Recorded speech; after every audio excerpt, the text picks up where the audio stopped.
Hello everybody. So today welcome back to Spiritual Astrology. Today I'm going to talk to you guys about the dignities of the signs and the planets in them. So I think a lot of people know about the rulerships. You know how Mars rules Aries and Scorpio. Venus rules over Taurus and Libra. Mercury rules over Gemini and Virgo. The Sun rules over Leo. Moon rules over Cancer. Saturn rules over Capricorn and Aquarius. Uranus rules over Aquarius. Neptune rules over Pisces. Jupiter rules over Pisces and Sagittarius. And Pluto rules over Scorpio. I think I got it all. Of course, there's believers that think there's going to be newer found planets to rule over some of the signs because, you know, Mercury and Venus still have two signs. Mars and Jupiter and Saturn have two signs, but Aquarius, Scorpio, and Pisces got new planets when Uranus, Neptune, and Pluto were found. So these are all the rulerships. So these are like the natural states. So basically, this kind of shows itself when you have a rising sign. And when someone asks you what your chart ruler is, it's the planet that rules over your rising sign. So if you're an Aries rising, your whole life and chart is ruled over by Mars. So Mars rules over Aries and Scorpio. So let's talk about rulerships. So with Mars ruling over Scorpio and Aries, Mars is a very passionate planet. It's the planet of sex and drive. So I like to think of the major planets that rule over these signs. There's seven major planets as the seven chakras. So I like to think of them as ruling basic energies in our life. So different energies. Mars is the instinct to survive.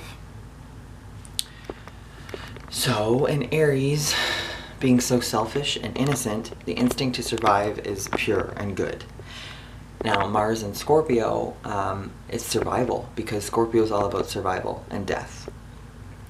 And the planet of Mars rules over war, and that's where Scorpio wins. So it's funny because you'll see different signs that get along with Scorpio way better, and for one of these reasons is Mars.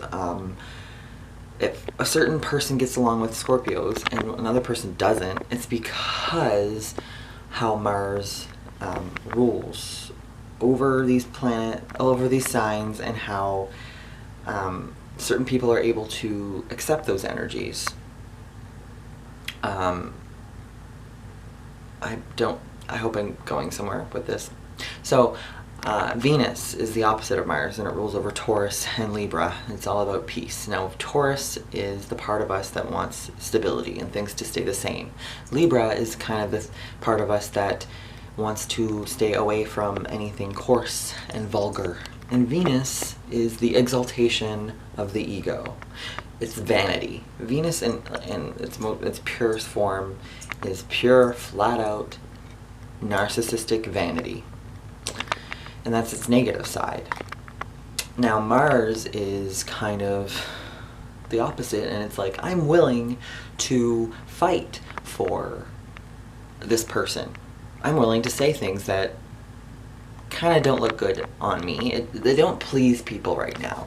But a Mars person, an Aries or Scorpio, will stand up for what they believe in, and they love the feeling of getting riled up, because for them it's so innocent and pure. If you're a Scorpio or an Aries, this kind of energy is pure.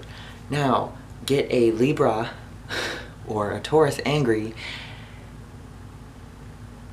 just don't do it. Just don't get any Libra or Taurus angry, because resentment is also a Venusian trait. Resentment builds itself too much in Venus signs because anger is repressed.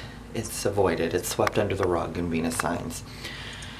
So when you place a Mars planet, like the planet Mars, in Venus, in a Venus-ruled sign like Libra or Aries, it doesn't go well, and vice versa. So this is where you have falls and detriments, where a planet is not comfortable in a sign. Now, to explain why Mars is not happy in Libra is because every single person is all 12 of the signs in one. Now, Venus signs like Libra and Taurus are the place in our lives. Everyone has it. The places in our lives where we want to keep peace. We want to keep things lovely and just nice. So you put a planet that pushes things, like it gets things moving and it's pushy, and Mars is like that. It's not gonna be good. So, like, I like to think of Mars and Libra as self-righteous people because Libras are unbalanced. And you put a Mars there and it's like Libras are constantly unbalanced and going back and forth, and they will seem fickle. It honestly brings out all the negative Libra qualities with that in it. That's why Mars in Libra, which rules its opposite sign Aries, is not good. Now you have all this going on, so basically this is all common sense so far. A planet that's in the opposite sign of its ruler is in its fall. Now, this is where things get a bit tricky because there's a thing that we call dignities. There's rulership, fall, detriment, and exaltation. Now, exaltation is where things kind of take another turn. So, the sun is exalted in Aries. The moon is exalted in Taurus. So, Aries and Taurus are kind of like the personification of opposites. Aries is go. Taurus is slow. Aries is fast. Taurus is blast it. I'm trying to rhyme. This is horrible. Okay. And you take the two main planets that basically have been observed and like worshipped for millennia, the sun and the moon. You put them in these planets and it makes sense. An Aries sun sign is shining. It is innocent, it's pure, and Aries can express itself so valiantly and innocently. But you put the sun in Libra, or even the sun in Aquarius, which is the opposite of its ruler sign Leo, and you get self-righteousness. The negative aspects of Libra and Aquarius are not cocky, I'm the best, but self-righteousness in their minds. Because air signs is your mind. You do not put the sun in a planet in your mind, because basically when someone compliments you, they say don't let it go to your head. Now, an Aries is insecure. A Leo is insecure. So you have that low insecurity, and you compliment them, and they feel better. So an Aries and a Leo will lavish and like the compliments. Now you compliment a Libra or an Aquarius, they'll be like, oh, I know, I'm amazing. Because honestly, these signs genuinely feel like they know what's best. So you take the moon and you put it in Taurus, and this is exalted because, and there's no real exact pattern with exaltation, because it's kind of like, it's not its rulership, but it's just a place where planets are happy.